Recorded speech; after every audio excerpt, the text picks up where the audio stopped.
Hello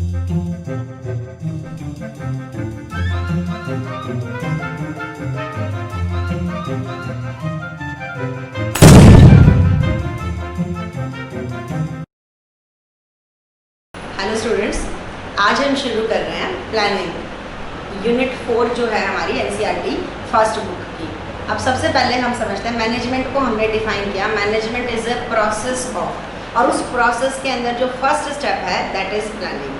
और अब इस प्लानिंग को डिफाइन कैसे करते हैं वो पहले समझते हैं। तो planning is what planning is deciding in advance what to do, how to do, when to do and who is to do it. हर वो चीज़ जो होने वाली है फ्यूचर में उसके लिए पहले से डिसाइड कर लेना, यही हमारा प्लानिंग होगा। ठीक है, तो प्लानिंग की एग्जैक्ट डेफिनेशन यही है, डिसाइडिंग इन एडवांस। प्लानिंग हम सब कर रहे हैं जब देश के लिए सरकारें बजट बना रही हैं या कोई पॉलिसीज़ बना रही है, दैट इज़ ऑल्सो प्लानिंग। अगर आप कहीं घूमने के लिए जा रहे हो, जाने से पहले जो आप तैयारी कर लेते हो कि कहाँ जाना है, कितने दिन के लिए जाना है, that is also part of planning. कोई भी कंपनी है अपने जब रिसोर्सेज को वेस्ट कर रही है, वो डिसाइड कर रही है उसको क्या अचीव करना है, किस तरीके से अचीव करना है, वो भी क्या है, प्लानिंग ही है। तो प्लानिंग में हमारी दो चीज़ें आती हैं कि एक तो हमारे ऑब्जेक्टिव्स क्या होंगे और एक दूसरे उन ऑब्जेक्टिव को अचीव हम किस तरीके से करने वाले हैं। तो प्लानिंग की सबसे पहली चीज़ है, फर्स्ट पार्ट है definition of planning, deciding in advance what to do, how to do, when to do and who is to do it. ये हमारी प्लानिंग हो गई। उसके बाद हम करते हैं प्लानिंग की फीचर्स। प्लानिंग की फीचर्स या कोई भी मैनेजमेंट की फीचर्स हैं, उसमें तीन तो हमारी कॉमन ही हैं। एक तो इसका ऑब्जेक्टिव से रिलेशन आएगा, दो परवेसिव और कॉन्टिन्यूस, वही हम प्लानिंग में भी कर रहे हैं। प्लानिंग की सबसे पहली फीचर है कि ये हमारा फोकस किसके ऊपर रखती है, ऑब्जेक्टिव्स को अचीव करने पर। 7 हमारी फीचर्स हैं, ध्यान करिए, अभी तक हमने 7 ही फीचर्स पढ़ी हैं। 7 फीचर्स ऑफ मैनेजमेंट आती हैं, 7 फीचर्स की प्रिंसिपल ऑफ मैनेजमेंट की थी, 7 फीचर्स की बिजनेस एनवायरनमेंट की थी, 7 फीचर्स ही हैं हमारी प्लानिंग की भी। प्लानिंग की सबसे पहली फीचर है, अगर आपने प्लानिंग कर ली है कि मुझे ये करना है, तो सीधी बात है वो प्लानिंग करने का फ़ायदा जो आपको सबसे पहला मिलेगा कि आपका फोकस आपके ऑब्जेक्टिव पर फिक्स रहेगा। और ये बड़ी चीज़ होती है, फोकस जो है वो आ जाएगा। अगर हमारी प्लानिंग नहीं क्लियर है तो हमारे जो भी एफर्ट्स होंगे वो शायद जो है जो डिसबर्स होते रहेंगे, खराब हो जाएंगे शायद। अब फोकस इंप्रूव होगा। दूसरी चीज़ है प्लानिंग कब कर रहे हैं। Planning is a primary function of management. Planning जो है पूरी तरीके से सबसे पहले it is the foundation stone of management. तो यहाँ पर हमारा सबसे पहले काम all other functions are based upon planning. तो प्राइमरी फंक्शन हो गया। परवेसिव कि चाहे profit, non profit, small, big, हर ऑर्गेनाइजेशन में है। कॉन्टिन्यूस है कि प्लानिंग एक बार वंस फॉर ऑल नहीं हो सकती, हर एक प्लानिंग का अपना एक टाइम पीरियड होता है, उसके बाद इन्वायरमेंट बदल रहे हैं, चीज़ें बदल रही हैं, उसको हमें बदलना पड़ेगा। प्लानिंग एक कॉन्टिन्यूस प्रोसेस है। प्लानिंग फ्यूचरिस्टिक होती है, किसके लिए कर रहे हैं, फ्यूचर के लिए ही कर रहे हैं। जो भी हम कुछ डिसाइड कर रहे हैं, डिसाइडिंग इन एडवांस, पर किसके लिए डिसाइड कर रहे हैं, फ्यूचर के लिए, यानी कि मेन फोकस हमारा फ्यूचर पर ही रहने वाला है। प्लानिंग में हम करते क्या हैं, it involves decision making. Decision क्या है, जब एक ही चीज़ के कई सारे अल्टरनेटिव होते हैं, हमें उसमें से बेस्ट अल्टरनेटिव निकालना होता है। तो प्लानिंग इन्वॉल्व्स डिसीजन मेकिंग, हमें डिसीजन मेक करना है। तो प्लानिंग में एक बड़ी फीचर ये भी हो गई कि प्लानिंग इन्वॉल्व्स डिसीजन मेकिंग। अगर कोई ये कहे कि प्लानिंग में आप करते क्या हो, हमने सिर्फ डिसीजन मेक किए कि क्या, कब, कैसे करना है, इसके कितने सारे अल्टरनेटिव हो सकते थे, हमने बेस्ट अल्टरनेटिव सिलेक्ट कर दिया। And the last one is planning is a mental exercise. Intellectual level के ऊपर होता है, जो भी सारा इंफॉर्मेशन कलेक्ट करना है, एनालाइज करना है, फिर डिसीजन मेक करना है, ये सारी चीज़ें किसके लेवल पर गई, planning is a mental exercise. तो आप ये सोचिए, आपने कोई भी प्लानिंग करी, इवन समर वेकेशन में कहीं जाने का प्रोग्राम बना रहे हो, प्लानिंग कर रहे हो, अब ये जो प्लानिंग है इसकी क्या क्या फीचर होने वाली है, ये हमने करा। प्लानिंग आपका फोकस ले आएगी। आपने अगर करनी है, कोई भी प्लानिंग करी है, कहीं जाने के लिए करी है, आपका फोकस इंप्रूव करता है प्लानिंग, किसके ऊपर, ऑब्जेक्टिव को अचीव करने पर। दूसरी चीज़ हम क्या कह रहे हैं, सबसे पहले करने का है। ऐसा थोड़ी ना है कि घूम फिर आए फिर आप प्लानिंग कर रहे हो, सबसे पहले करी जाएगी तो पहले ही करी जाएगी।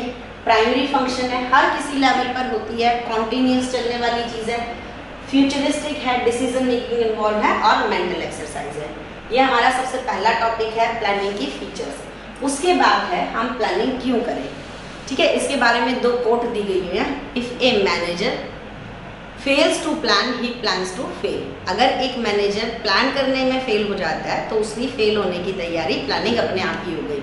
और यहाँ पर कहते हैं if a manager learn to work without planning, एक मैनेजर अगर ये सीख ले to learn without planning, he must learn to live without profit, तो उसको ये भी सीख लेना चाहिए कि बिना प्रॉफिट के कैसे जिया जाए। स्टेटमेंट में अपने आप बात क्लियर हो जाती है कि how planning and success are correlated. अब यही चीज़ से इसकी स्टेटमेंट शुरू करते हैं कि प्लानिंग की इंपॉर्टेंस है, इसीलिए हमारी प्लानिंग देखिए टॉप लेवल मैनेजमेंट हो गई, गवर्नमेंट ऑफिशियल्स हो गए, वो मेन चीज़ जो करते हैं ना वो अपनी प्लानिंग बहुत अच्छी करते हैं। अब हम ये बिल्कुल नहीं कह रहे हैं कि प्लानिंग करना ही अकेला काम है, लेकिन बहुत इंपॉर्टेंट काम तो ये रहेगा। क्यों हम प्लानिंग कर रहे हैं? कहीं पर भी जाने से पहले प्लानिंग आपने क्यों करी? मान लो बिना प्लानिंग के आप गाड़ी में बैठ जाएंगे, ठीक है, अब आपको यूँ ही नहीं पता कि कौन सी डायरेक्शन में जाना है, तो पहली चीज़ जो प्लानिंग ने आपको प्रोवाइड करी, आपको दिशा दी। सेम एक ऑर्गेनाइजेशन के लिए प्लानिंग कर दिया है, इट प्रोवाइड्स डायरेक्शन। आपके पास जो आपके लिमिटेड रिसोर्स हैं, फिजिकल, फाइनेंशियल और ह्यूमन, वो वेस्ट नहीं होंगे अगर आपको पहले से प्लानिंग आप कर चुके हो और उनको एक डायरेक्शन मिलेगी, आपके एफर्ट्स इधर उधर खराब नहीं होने वाले हैं। तो प्लानिंग प्रोवाइड क्या करती है? डायरेक्शन। देखिए कोई भी चीज़ की इंपॉर्टेंस कर रहे हैं तो ये हमें कुछ अच्छा देगी और कुछ बुरी चीज़ों को रिड्यूस कर देगी। अब देखो प्लानिंग क्या प्रोवाइड कर रही है? डायरेक्शन। प्लानिंग है, आप यूँ याद करो कि गाड़ी में बैठे और आपको डायरेक्शन पकड़ा दी किस दिशा में जाना है, प्लानिंग ने ये किया। दूसरा है planning reduces the risk of uncertainty. आप वेल प्लान होकर जा रहे हो, कहीं हॉलीडे सेलिब्रेट, कहीं हॉलीडे जो है उस पर जा रहे हो। अब यहाँ पर उन हॉलीडे पर जाने के लिए अगर आपकी प्लानिंग पूरी तरीके से तैयार है, इसका फ़ायदा क्या होगा? आप जब तैयारी पूरी करके गए हो, उस वेदर के अकॉर्डिंगली आपने अपनी पैकिंग करी है, खाने पीने की चीज़ें, पैसे का अरेंजमेंट, वो सब चीज़ें रख रहे हैं, तो आपकी अनसर्टेनिटी नहीं लेकिन उससे होने वाली रिस्क ऑफ अनसर्टेनिटी उसको कम कर सकते हैं हम। कहीं पर ढाबा नहीं मिलेगा, कहीं पर अच्छा होटल नहीं मिलेगा, कहीं पर होटल में कोई चीज़ नहीं मिलेगी, इस अनसर्टेनिटी को ख़त्म नहीं कर सकते, लेकिन उसकी रिस्क को ख़त्म कर सकते हैं अगर हम प्लानिंग सही तरीके से करें। तो planning not reduces the uncertainty, it reduces the risk of uncertainty. वो जो अनिश्चितता है उसके कारण हमारे को नुकसान नहीं आएगा, हम ये कम कर सकते हैं। एक और बुरी चीज़ होती है ओवरलैपिंग और वेस्टफुल यूज़ ऑफ रिसोर्सेज। हमने प्रॉपर प्लानिंग कर ली है कि क्या क्या लेकर जाना है, किसको क्या सामान रखना है, तो कोई कोई चीज़ दोबारा नहीं जा रही है और कहीं पर भी रिसोर्सेज जो है वेस्ट। एक ऑर्गेनाइजेशन के लेवल पर अगर सब कुछ क्लियर हो गया कौन कब करेगा, कैसे करेगा, तो कहीं पर भी रिसोर्सेज की ओवरलैपिंग, एक एक काम 2-2 बार नहीं होगा और वेस्टफुल जो है वो रिसोर्सेज का यूज़ नहीं होगा। उसके बाद है क्या अच्छा प्रमोट करते हैं, इनोवेटिव आइडिया। जब हम प्लान कर रहे हैं, प्लान करते समय हम नए नए सजेशंस को इनवाइट करते हैं, उस समय पर प्लानिंग में क्या होता है, नए आइडियाज़ जो होते हैं उसको भी प्रमोट करते हैं। अगर हम प्लानिंग ही नहीं करते हैं, वही सेट तरीके से काम करते रहते हैं, तो हम कई बार नई चीज़ों की तरफ तो अवेयर ही नहीं होते हैं। तो प्लानिंग एक हमारे लिए काम, इट प्रमोट्स इनोवेटिव आइडिया। हम नए नए सॉल्यूशंस पर, नए नए ऑप्शंस के ऊपर काम करते हैं तो हमें कई बार नई चीज़ें समझने मिलेंगी। इसके बाद में प्लानिंग हमारी एक आसान करती है decision making, it facilitates decision making. एक बार आपने प्लानिंग कर ली कि आपको अपना दिन कैसे स्पेंड करना है, उसके बाद अगर कोई आपसे कुछ पूछ रहा है किसी काम को, आप कर सकते हो उस टाइम पर या नहीं कर सकते हो, वेल प्लान्ड डे के अंदर आपको डिसीजन लेना बहुत आसान रहेगा। आपको पता है कि आप किस टाइम पर फ्री होगे या नहीं होगे, डिसीजन मेकिंग बड़ी आसान हो जाएगी। तो इट फैसिलिटेट्स, देखिए डिसीजन वाला पॉइंट जो है तीनों जगह आ रहा है, फीचर्स में भी आएगा, इंपॉर्टेंस में भी आएगा, लिमिटेशन। इन्वॉल्व्स डिसीजन मेकिंग, ये फीचर्स में है, इंपॉर्टेंस, डिसीजन मेकिंग आसान हो जाएगी। यहाँ पर चीज़ें जो होंगी हमारी कि क्रिएटिविटी कम हो रही है, ये डिसीजन लेने के लिए हम वो जो है कम कर देते हैं कहीं ना कहीं, ये चीज़ हमारी यहाँ पर भी आ रही है। उसके बाद है फैसिलिटेट्स, और लास्ट हो गई अगर हमारी प्लानिंग अच्छी हो गई तो मैं कंट्रोलिंग करने में, आपने प्लानिंग करी थी, आपकी हॉलीडे के लिए ही प्लानिंग करी थी, उसके बाद जब प्लानिंग आपका हो गया, सब कुछ ट्रैवल पूरा हो गया आपका प्रोग्राम, उसके बाद ये मैच करो कि हमारा बजट जो है वो कंट्रोल में रहा कि नहीं रहा। जब स्टैंडर्ड डिसाइड करे होंगे कि हमने प्लानिंग इतने बजट के लिए की थी, वो वैसे ही पूरी होगी या नहीं होगी, आप आराम से पता लगा सकते हो। So it establishes standard for controlling. ये भी कहा गया कि कंट्रोलिंग एक तरीके से ब्लाइंड है प्लानिंग के बिना, क्योंकि अगर आपने प्लानिंग में स्टैंडर्ड ही नहीं डिसाइड किया, कंट्रोलिंग में कैसे इंश्योर करोगे कि जो अचीव किया है वो ठीक किया कि गलत किया। तो ये हमारी 6 फीचर हैं कि प्लानिंग हमें क्या प्रोवाइड करती है, डायरेक्शन क्या रिड्यूस कर देती है। पहली रिड्यूस करी रिस्क ऑफ अनसर्टेनिटी, दूसरी हमारे लिए करी वेस्टफुल और ओवरलैपिंग ऑफ एक्टिविटीज। उसके बाद क्या प्रमोट करती है, नए नए आइडिया आएंगे अगर हम प्लानिंग करते हैं तो। फैसिलिटेट्स, हमारे लिए डिसीजन लेना बड़ा फास्ट हो जाएगा और इफेक्टिव डिसीजन आएंगे, और हमारे लिए कंट्रोलिंग जो है उसके लिए स्टैंडर्ड इस्टेब्लिश हो गए। नेक्स्ट टॉपिक है, यहाँ पर आता है कि क्या प्लानिंग करना। जैसे हमने कहा कि if a manager fails to plan he plans to fail. अब क्या चीज़ है कि क्या अगर एक मैनेजर प्लानिंग कर ले तो वो कामयाब हो ही जाएगा। क्या मैनेजमेंट के अंदर प्लानिंग कोई सक्सेस की गारंटी होते हैं? तो वो बिल्कुल नहीं होते। यहाँ पर हमारी शुरू होती है limitations of planning. Limitations of planning में कहाँ प्रॉब्लम आती है? हमने एक बहुत वैग फॉर्मुलेटेड अपनी प्लानिंग तैयार करी, फिर भी हमारी प्लानिंग जो है वो रिजल्ट अचीव नहीं कर पाई। पहली दिक्कत क्या होती है प्लानिंग में? देखिए, प्लानिंग लीड्स टू रिजिडिटी। एक बार हमने प्लान डिसाइड कर लिया और हम ये उम्मीद करते रहते हैं हम इस प्लान को एज इट इज़ की फॉलो करते रहेंगे, लेकिन फ्यूचर जो है वो टोटली अनसर्टेन है, नई तरीके से चीज़ें होती हैं। हम यहाँ पर देखेंगे कि प्लानिंग के अंदर रिजिडिटी जो है वो हमारी आ जाती है। हम उन चीज़ों को वैसे ही होते देखना चाहते हैं कई बार जैसे हमने डिसाइड कर लिया है, जबकि इन्वायरमेंट ये चाहता है कि थोड़ा बहुत बदलाव आ जाए। तो पहली प्लानिंग की दिक्कत है ये रिजिडिटी लेकर आता है, हम बहुत ज़्यादा फ्लेक्सिबल नहीं हो पाते हैं। दूसरी चीज़ होती है एक ऐसा इन्वायरमेंट जहाँ रोज़ ही चीज़ें बदल रही हैं, स्टेप वाइज चीज़ें बदल रही हैं। उस तरीके के इन्वायरमेंट में प्लानिंग करने का कोई फ़ायदा ही नहीं है, जहाँ पर चीज़ें बहुत फास्ट पेस से बदल रही हैं। अब जिस तरीके के प्रेजेंट के सिनेरियो आ रहे हैं, कोई लॉन्ग टर्म प्लानिंग करने का कोई फ़ायदा ही नहीं है। हमें नहीं पता कि 1 वीक के बाद हम इस एरिया से कितना बाहर जा पाएंगे, किस तरफ वर्ल्ड इकोनॉमी जाएगी, किस तरफ अपनी नेशन की इकोनॉमी जाएगी, या क्या नए रूल आएंगे।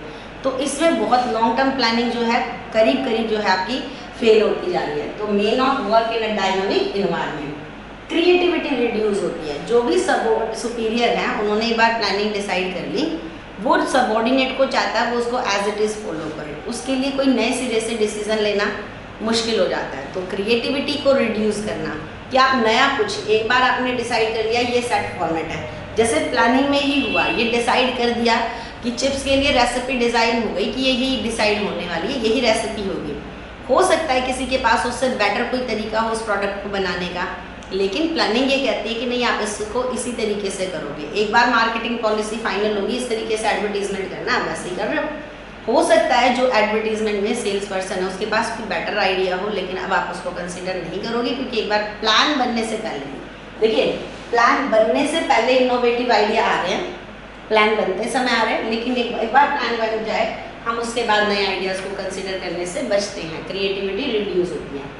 टाइम और कॉस्ट, हर जो भी बड़ी प्लानिंग होती है उसमें जाएगा ही। आपको प्लानिंग के लिए बहुत सारे डाटा की ज़रूरत होती है, बहुत सारे अपने ऑर्गेनाइजेशन के बेस्ट माइंड्स जो होते हैं उनके काम करने के लिए उनके टाइम की ज़रूरत रहेगी। तो टाइमली और कॉस्ट कंज्यूम, ये दोनों ही प्रोसेस हैं, और फिर भी ये कोई गारंटी नहीं हो जाती है सक्सेस की।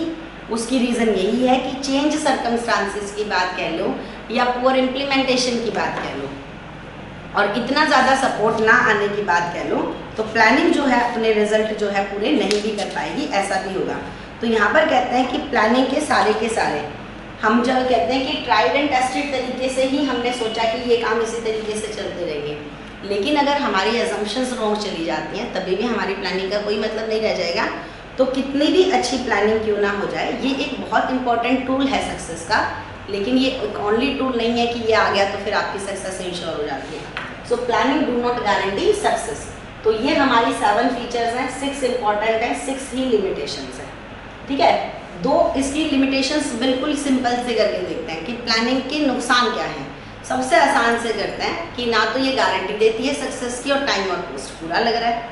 रिजिडिटी जो है वो बढ़ा देती है, क्रिएटिविटी को कम कर देती है, और यहाँ पर अगर इन्वायरमेंट बहुत डायनामिक है उसमें हो सकता है प्लानिंग का कोई फायदा ना है। ये वो इसकी लिमिटेशंस। अब पढ़ते हैं इसका बहुत इंपॉर्टेंट टॉपिक, प्लानिंग की प्रोसेस। प्लानिंग अगर करनी है एक ऑर्गेनाइजेशन के लिए, आपको प्लानिंग करनी है तो सबसे पहला काम क्या होगा, आपको अपने ऑब्जेक्टिव डिसाइड करने हैं।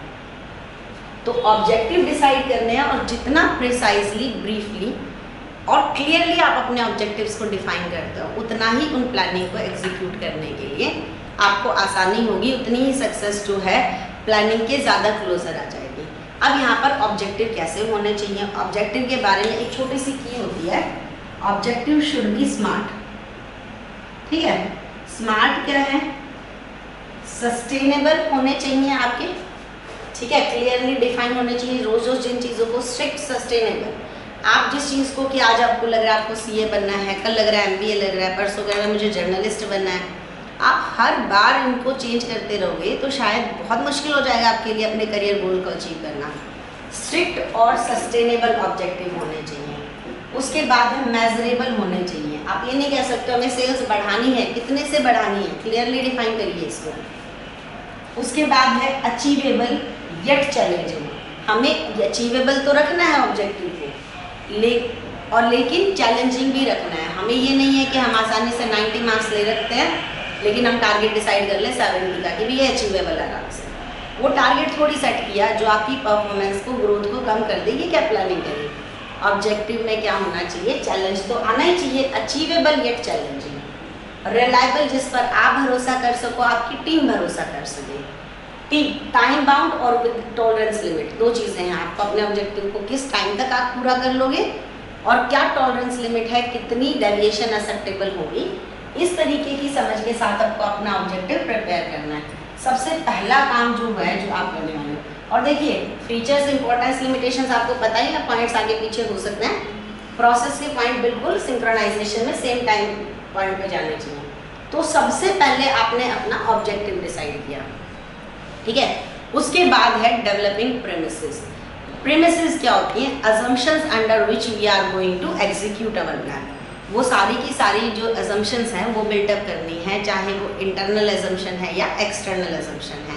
इंटरनल अजम्पशन आपके वर्कर मैनेजर रिलेशनशिप, आपका इन्वेस्टमेंट, रिटर्न्स, क्या कुछ रहेंगे, ये हमें डिसाइड करना है। ये हमारी प्रेमिसेस और अजम्पशंस डेवलप करने वाली चीज़ें हो गई। एक्सटर्नल अजम्पशंस हो गई कि गवर्नमेंट के रूल्स एंड रेगुलेशन किस तरीके से काम करने वाले। तो यहाँ पर हम प्रेमिसेस डेवलप करने में वो अजम्पशंस जिनके अंदर हम अपनी अचीव करने वाले हैं प्लानिंग्स को, उस पर काम करने वाले हैं। उसके बाद ये सब काम हो गया कि हमने ये मान लिया कि ये सब चीज़ें हमने अपने अजम्पशंस बिल्टअप कर ली। अजम्पशंस को यूँ समझिए, देखिए आपने कोई टारगेट बनाया कि मुझे कहीं घूमने जाना है और इतना हमारा बजट है, वो सब आपने अपने ऑब्जेक्टिव्स के लिए क्लैरिफाई किए। दूसरी बात है, आप ये मान रहे हो ना, जब कोई प्लान बना रहे हो, आप अजम्पशन ले रहे हो, आपने अपने शाम के घूमने का भी प्लान बनाया, आप अजम्पशन मान रहे हो कि आपकी हेल्थ ठीक रहेगी, है ना। कई लोगों ने इस बार समर वेकेशन के लिए प्लान बनाए होंगे, अपने ऑब्जेक्टिव सेट किए होंगे, लेकिन वो ये मान रहे होंगे कि ऐसा कोई, हमने किसी ने थोड़ी सोचा था कि कोरोना हो जाएगा और ये सब सिचुएशन बनेगी। हमने कुछ प्रेमिसेस डेवलप कर ली थी कि अगर सब कुछ ऐसा रहा तो हम ये ऑब्जेक्टिव अचीव कर लेंगे। तो हर छोटी से छोटी प्लानिंग जो हम कर रहे हैं उसमें जब हमने कोई भी ऑब्जेक्टिव डिसाइड किया, हम कुछ एजम्पशंस को मानकर चल रहे हैं कि ये चीज़ें ऐसे होंगी। डेवलपिंग प्रेमिसेस, तो ऑब्जेक्टिव हमेशा कुछ प्रेमिसेस या एजम्पशंस जो होते हैं उनके साथ जुड़े होते हैं। हम जो ऑब्जेक्टिव कर रहे थे कि हमारे इतने नंबर आ जाए, हम कुछ एजम्पशन मानकर चल रहे हैं कि हमारी तबीयत ठीक रहेगी, है ना, हमारे घर में सब कुछ ठीक रहेगा। अगर वहाँ पर कुछ प्रॉब्लम हो जाए या सेंटर पर ही कुछ गड़बड़ हो जाए, हो सकता है हमने जितनी मेहनत करी उतना रिजल्ट ना आए। तो यहाँ पर है कि पहली चीज़ ऑब्जेक्टिव, फिर प्रेमिसेस डेवलप करिए। दो काम ये जुड़े हुए हैं। उसके बाद तीन चीज़ें हैं आइडियाज़ के ऊपर। सबसे पहले हमें identifying alternative course of action, एक काम को करने के कितने पॉसिबल तरीके हो सकते हैं। कि हमने यहाँ टारगेट रखा कि हमें अपनी सेल्स को 50% से इंक्रीज करना है, और हम ये मानकर चल रहे हैं कंपटीशन का लेवल, गवर्नमेंट के रूल की बात कहें, वो सब चीज़ें रहेंगी। वो हमने प्रेमिसेस डेवलप करी, वर्कर मैनेजमेंट रिलेशन ठीक रहेंगे। फिर उस 20% सेल्स को बढ़ाने के, प्रॉफिट को बढ़ाने के कई सारे तरीके हो सकते हैं जो भी हमने ऑब्जेक्टिव रखा। हो सकता है हम अपनी मार्केटिंग पर काम करना चाह रहे हो, या ये तरीका मार्केटिंग पर काम कर सकते हो। ये भी हो सकता है कि आप कोई नए टाइप्स कर रहे हो, प्रोडक्शन लाइन बढ़ा रहे हो, नई मार्केट रीच पे, नई मार्केट को एक्सेस कर रहे हो। तो जितने भी कोर्स ऑफ एक्शन है, देखिए यही वो स्टेज होती है जिस पर हम कह रहे थे हमारे इनोवेटिव आइडियाज़ प्रमोट होते हैं। तो प्रमोट्स इनोवेटिव आइडिया, जब हम अल्टरनेटिव कोर्स ऑफ एक्शन, जितने काम करने के तरीके हमने टारगेट डिसाइड कर लिया कि ये हमें अचीव करना है। अब आप देखो कि कितने कितने कोर्सेज, आपने सिर्फ इतना करा कि हमें अच्छा वेकेशन प्लान करना था, उसके लिए आप सारे ऑप्शंस पर काम कर रहे हो, तो नई चीज़ें आपके सामने आएगी। इतने बजट में हम क्या क्या जा सकते थे? Identifying alternative course of action. अब आप उनको इवेल्युएट करते हो। इवेल्युएट यानी प्रोज एंड कोर्स कह लीजिए, स्वॉट एनालिसिस कह लीजिए, स्ट्रेंथ, वीकनेस, अपॉर्चुनिटी, थ्रेट, हर एक आइडिया की क्या उसकी पॉजिटिव साइड है और नेगेटिव साइड है। यहाँ पर हम उसको इवेल्युएट कर रहे होते हैं, हर एक ऑप्शन का इवेल्युएशन। और जो भी हमारी रिक्वायरमेंट के हिसाब से हमें बेस्ट ऑप्शन चूज करता है, हम उसको सिलेक्ट करते हैं। ये तीनों ही अल्टरनेटिव के बारे में यहाँ आइडेंटिफाई कर रहे हैं, या इवेल्युएट कर रहे हैं, यहाँ सिलेक्ट कर रहे हैं। टोटल 7 स्टेप की प्रोसेस है मैनेजमेंट के अंदर। सबसे बड़ी प्रोसेस में से प्लानिंग की प्रोसेस आती है। ऑब्जेक्टिव और प्रेमिसेस हो गया, उसके बाद 3 हमने अल्टरनेटिव्स पर काम किए, आइडेंटिफाई किया, इवेल्युएट किया और सिलेक्ट किया। अब सिलेक्शन हो गया हमने कि ये अल्टरनेटिव हमारे लिए सबसे ठीक है। अल्टरनेटिव के बाद उसको एग्जीक्यूट करने के लिए जो सब्सिडरी प्लान तैयार किए जाएंगे, उनको हम इम्प्लीमेंटिंग द प्लान की। एक बार प्लान हो गया कि हम इस डेस्टिनेशन पर घूमने जा रहे हैं, उसके अकॉर्डिंगली आपने जो सब तैयारियां करनी है, पैकिंग से लेकर आपके बजट की, होटल बुकिंग की और सब कुछ चीज़ें काम आपने करने हैं, वहाँ पर उसकी तैयारी हो गई। इम्प्लीमेंटेशन ऑफ प्लान, उसको एग्जीक्यूट करने की बात हो गई। और एक चीज़ जो उस मैनेजमेंट के प्लानिंग के फंक्शन को लाइव बनाए रखेगी, वो होगी फॉलो अप एक्शन। आपकी प्लानिंग का कोई मतलब नहीं है अगर टाइम टू टाइम उसको रिव्यू नहीं करते हो, उसको ठीक नहीं करते हो उस बदली हुई सिचुएशन के अकॉर्डिंगली। तो review and revision of planning कि कहाँ कहाँ हमारी प्लानिंग कामयाब हो रही है, कहाँ उसमें थोड़ी बहुत प्रॉब्लम आ रही है, किस तरीके से हम उसको रिवाइज बनाकर मीनिंगफुल रख सकते हैं। ये हमारी प्लानिंग जो है, इसका 7th जो लास्ट स्टेप हो गया, फॉलो अप एक्शन। मॉनिटर करना है लगातार अपनी प्लानिंग को, रिव्यू करना है और उसके बाद रिवाइज करना है अकॉर्डिंग टू चेंजिंग सिचुएशन। तो ये हमारी होती है प्रोसेस ऑफ प्लानिंग। ये हमारी प्लानिंग का एक पार्ट जो है पूरा होता है। जो भी हमारा प्लानिंग का चैप्टर है, इसके 2 पार्ट है। फर्स्ट है प्लानिंग और दूसरा है टाइप्स ऑफ प्लान। एक पार्ट हमारा पूरा होता है जिसमें हमारी डेफिनेशन से लेकर प्रोसेस आई, और ये याद रखना है, हमें सिर्फ समझना नहीं है, हमें याद भी होना चाहिए कि इसकी फीचर्स कितनी थी, इसकी इम्पोर्टेंस, लिमिटेशंस और प्रोसेसेस। ये हमारी 7 फीचर्स और प्रोसेस के स्टेप थे, और यहाँ पर इम्पोर्टेंस और लिमिटेशन 6 पॉइंट हमारे होंगे।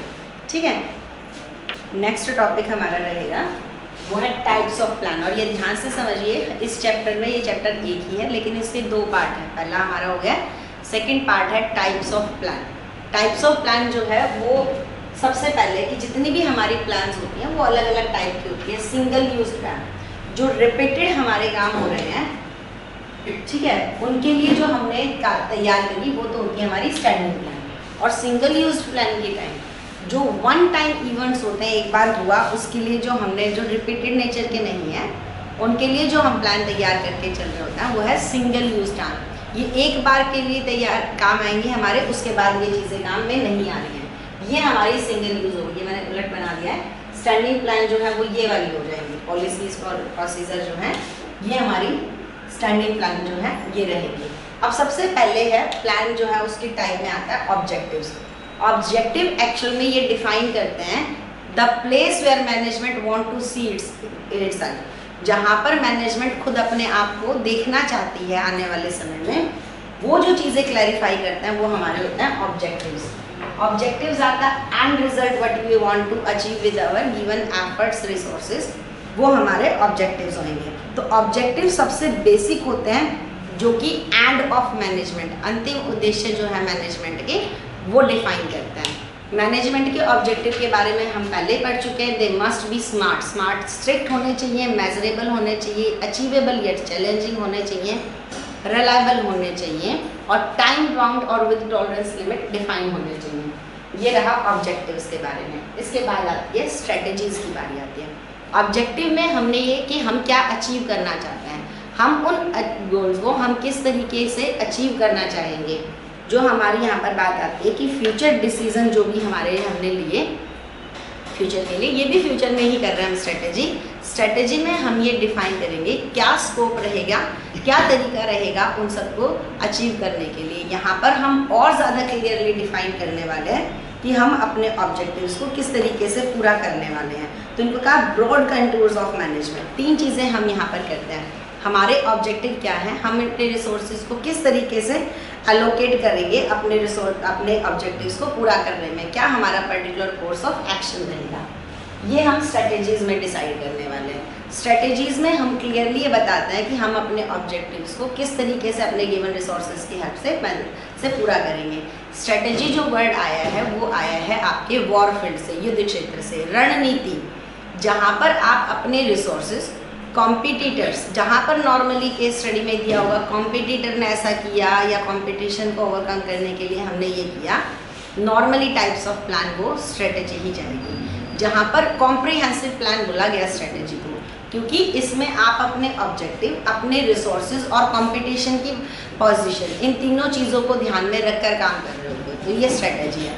और ये दोनों ऑब्जेक्टिव को इसलिए अलग रखा कि ये सिंगल यूज्ड भी हैं और स्टैंडिंग भी हैं।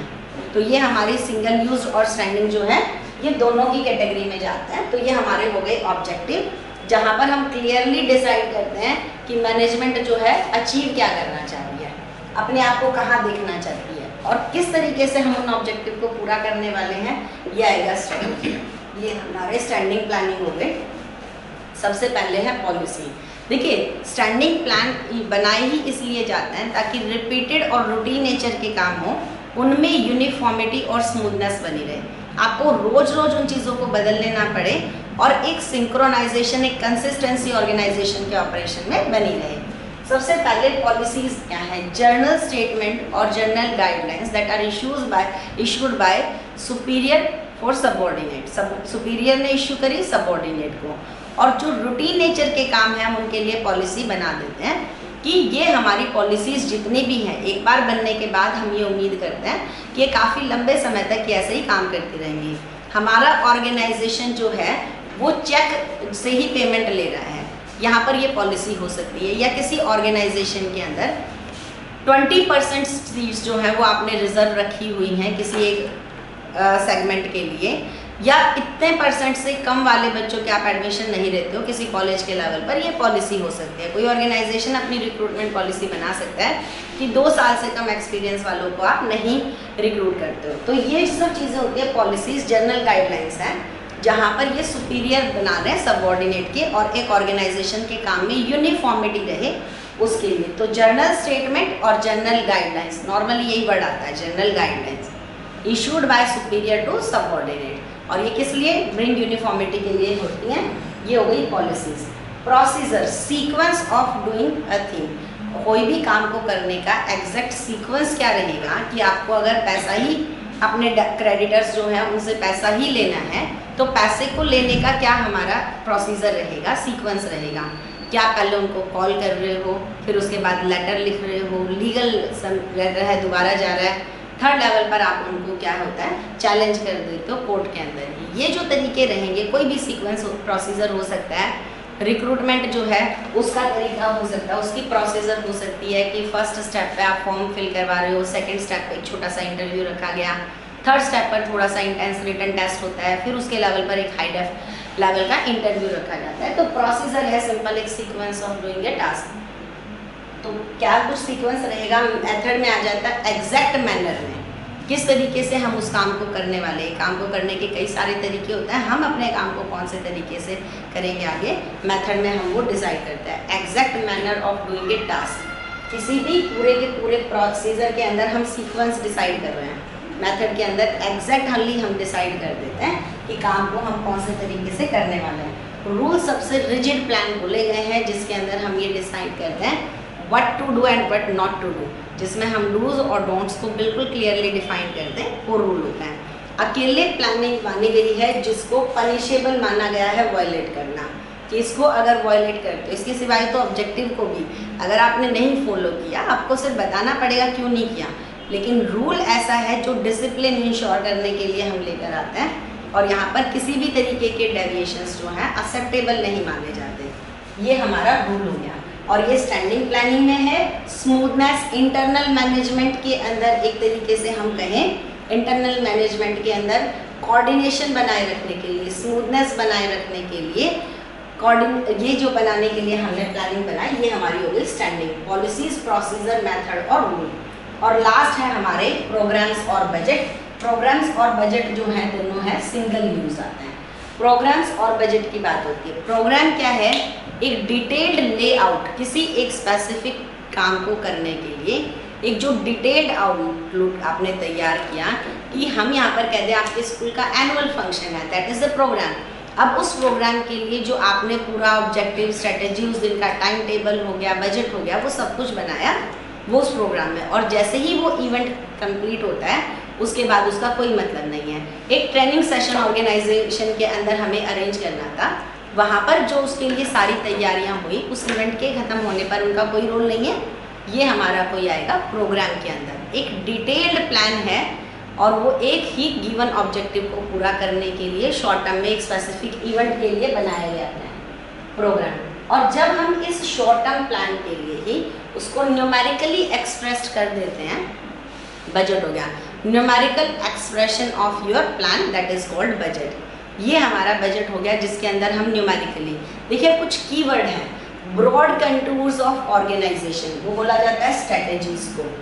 आपकी ऑर्गेनाइजेशन की एग्जिस्टेंस की एग्जैक्ट वजह क्या है वो बताते हैं आपके ऑब्जेक्टिव। नॉर्मली आप किस तरीके के से काम करोगे ये डिसाइड करती हैं पॉलिसीज। किसी भी काम को करने का स्टेप वाइज क्रोनोलॉजिकल सीक्वेंस बताती है प्रोसीजर। एग्जैक्ट मैनर कौन सी होगी जिसमें आप काम करोगे, मेथड। डूज और डोंट्स क्लियर करें रूल में, जहाँ पर एक डिटेल, जैसे एक शॉपिंग मॉल की कंस्ट्रक्शन के बारे में जो प्लान बनेगी वो प्रोग्राम है, ठीक है, ये प्रोग्राम में गई। और यहाँ पर उसके बाद न्यूमेरिकल एक्सप्रेशन हो गया प्लान का, ये बजट हो गया।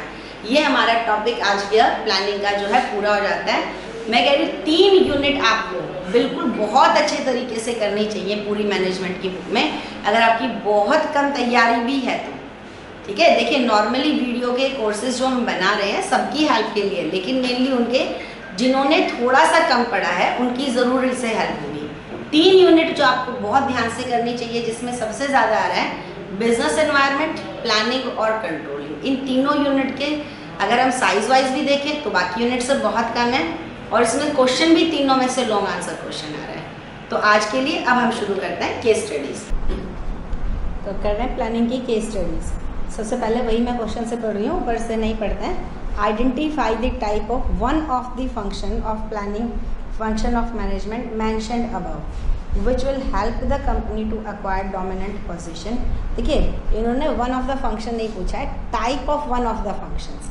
वैसे तो अगर बिल्कुल करें ना, और किसी फंक्शन की टाइप ही नहीं है, ऑर्गेनाइजिंग की टाइप नहीं है। अगर ऑर्गेनाइजेशन, ठीक है, टाइप्स ऑफ ऑर्गेनाइजेशन, ऑर्गेनाइजिंग की कोई टाइप नहीं है।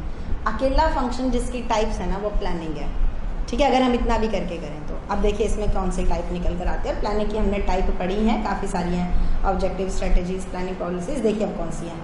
Lakshmi Chemical Limited, a soap manufacturing company, wanted to increase its market share from 30% to 51% in the long run. A recent report submitted by the R&D department of the company had predicted a growing trend of herbal and organic products.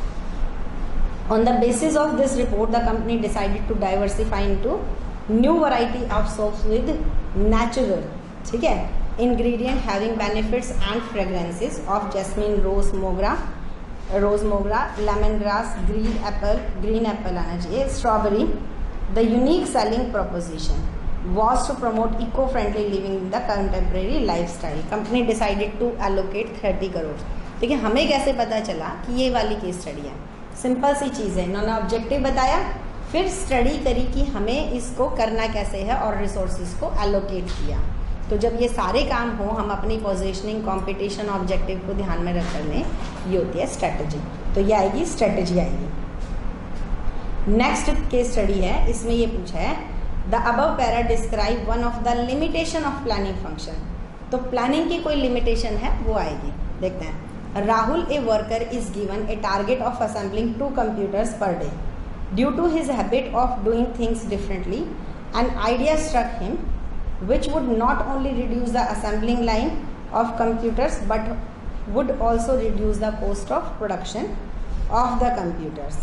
Rahul's supervisor, instead of appreciating him, ordered him to complete the work as per the method and technique decided earlier, as nothing could be changed at that stage, कि कुछ नहीं बदला जा सकता है। The above paragraph, देखिए उसने नया तरीका सजेस्ट किया था और वो नहीं करा। सिंपल है, क्रिएटिविटी जो है वो रिड्यूस कर रहे हैं कि दो उसने नया तरीका बताया था और उसका इनिशिएटिव जो है वो आप नहीं ले रहे हो, तो क्रिएटिविटी रिड्यूस करने वाली लिमिटेशंस आएगी। Simple one line case study है, offering 30% jobs to women, which type of plan it is simply policy. उसके बाद है Puneet electronics decided to sell television sets through exchange of old television sets, what type of plan is it. Exchange में कोई चीज़ बेची जा रही है, बेचने का तरीका निकाल रहे हैं, मार्केटिंग स्ट्रेटेजी है ये। फिफ्थ केस स्टडी है, McDonald's company does not give his franchisee to any other company which is running food business, this is related to which type of business। ये उनकी पॉलिसी है कि जो ऑलरेडी फूड बिजनेस में है वो उनको अपनी फ्रेंचाइजी नहीं देंगे, तो ये टाइप ऑफ प्लान हुआ, पॉलिसी की बात हुई। इसके बाद केस स्टडी हम कर रहे हैं, during partition Kundan Lal comes to Mumbai from Lahore with a lot of wealth. इसमें केस स्टडी में है, identify and explain the function of management which Jimmy fail to perform by quoting lines from paragraph और describe any two features of the function. इसमें है, during partition Kundan Lal came to Mumbai from Lahore with a lot of wealth, keeping in view his innate ability to visualize and create things, he decided to work as a junior assistant in a film studio. Over a period of time, as he gained experience and his work was well acclaimed, he decided to set up his own film studio. Initially, he was himself looking into various aspects of the business, but as his work increased manifold, his own productivity reduced with age. He hired Jimmy as manager. Jimmy, being immature in his work, started giving bookings for the studio haphazardly. He would never decide anything in advance and do any kinds of forecasting of event. This led to lots of confusion and conflict. As a result, the goodwill earned by Kundan Lal over the year began to decline. तो function कौन सा नहीं कर रहा है, जल्दबाजी में कर रहा है, कोई चीज़ प्लान नहीं कर रहे हैं, प्लानिंग का फंक्शन जो है वो नहीं कर पा रहे हैं। और इसकी दो फीचर क्या होती हैं, प्लानिंग जो है परवेसिव है और यहाँ पर है डिसीजन मेकिंग प्रोसेस थी जो वो नहीं ले पा रहे थे इतनी फास्टली जैसे काम चलना चाहिए था। इसके बाद केस स्टडी है, इसमें है, identify and explain the point highlighting the importance of planning mentioned in the above paragraph. Describe briefly the limitation of planning which adversely affect Payal's business. ठीक है, अब देखिए, after completing a diploma in bakery and pastries, Payal set up a small outlet at Goa airport to provide a healthy food option to travelers. To begin with, she had decided to sell 5 types of patties, 3 types of pizzas and low sugar muffins in 4 flavors. Thus, by deciding in advance what to do and how to do, she is able to reduce the risk of uncertainty and avoid overlapping and wasteful activities. But sometimes her planning does not work due to some unavoidable circumstances like cancellation of flights due to bad weather conditions, government alert, which adversely affect her cliently. चलिए, identify and explain the points highlighted the importance of planning mentioned in the above case. देखिए कौन कौन सी है, अगर वो सही से कर रही है, खुद ही आ गया केस स्टडी में, avoiding overlapping and wasteful activities. दूसरा है, रिस्क ऑफ अनसर्टेनिटी कम हो जाती है। लिमिटेशंस हैं उनका, फिर भी कुछ बार नहीं कामयाब हुई चीज़ें, planning do not work in dynamic environment. Next case study है जायशा वली, identify and state the concept of management discussed in the above para, state the characteristic features of business environment highlighted in the para. अब है, Jaisha limited is a company which manufactured leather bag. द CEO of the company wants to increase their sales and earn more profit. The consulted with a management consultant who suggested the top management of the company to rank hard in thinking about the future, in making business prediction and achieving the targets. Since the business environment keep in changing, whether the term technological improvement, shift in consumer. अब पहली चीज़ है concept की बात, तो यहाँ पर हो रही है प्लानिंग की, वो अपना प्रॉफिट बढ़ाना चाह रही है, ऑब्जेक्टिव सेट कर लिए, डेवलप किया उन्होंने, जो कोर्स ऑफ एक्शन होगा, ऑब्जेक्टिव्स की बात आ रही है। बिजनेस एनवायरनमेंट की फीचर्स आ रही है कि बिजनेस एनवायरनमेंट जो है डायनामिक हो जाएगा, बदलता रहता है। नेक्स्ट केस स्टडी है, क्वेश्चन है name and explain the limitations of planning indicated in above case. And ठीक है, वैल्यू बेस्ड तो अब आते नहीं है, फिर भी वैल्यू भी पूछी गई है। केस स्टडी है, Palvinder is working as a supervisor in Alpha Limited. To achieve the target, he wants to try a new method and different way of allocating the work. His superior did not permit him and forced him to do work strictly as per plan. जब आपको बोला जाए कि जैसे कहा है बस वैसे ही करना है, आपकी क्रिएटिविटी खत्म हो जाती है। Planning reduces creativity. Next case study है, identify the limitations of planning discussed in the above para. State any two limitations. Case study कहती है the management of ABC limited set up to the target of selling 10,000 unit per week and made all their plan based on this target.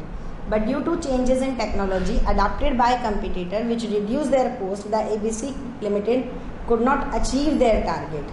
ठीक है, तो जब भी इस तरीके से चेंजेस आपकी समझ से बाहर हैं तो वहाँ पर कह रहे हैं planning does not work, may not work in dynamic environment. Limitations वही है, क्रिएटिविटी रिड्यूस हुई है और इन्वॉल्व ह्यूज कॉस्ट। और आज की लास्ट केस स्टडी कर रहे हैं हम, इसमें भी पूछा गया है name the limitations of planning and value overload. Alpha Limited spent a lot of money to hire specialized people for framing their plan and collecting important facts from environment. The company cut down their cost by cancelling the employees trip for recreation. Limitations क्या है? Planning involves huge cost. उन्होंने special लोगों को higher किया plans को develop करने के लिए, फैक्ट्स इकट्ठा करने के लिए environment. Planning involves huge cost. और यहाँ पर वैल्यू अगर पहचानी है तो साइकोलॉजिकल नीड्स ऑफ एम्प्लॉयज़। तो ये हमारी हुई आज प्लानिंग की केस स्टडीज़। होपफुली आपको समझ आई होंगी। Thank you.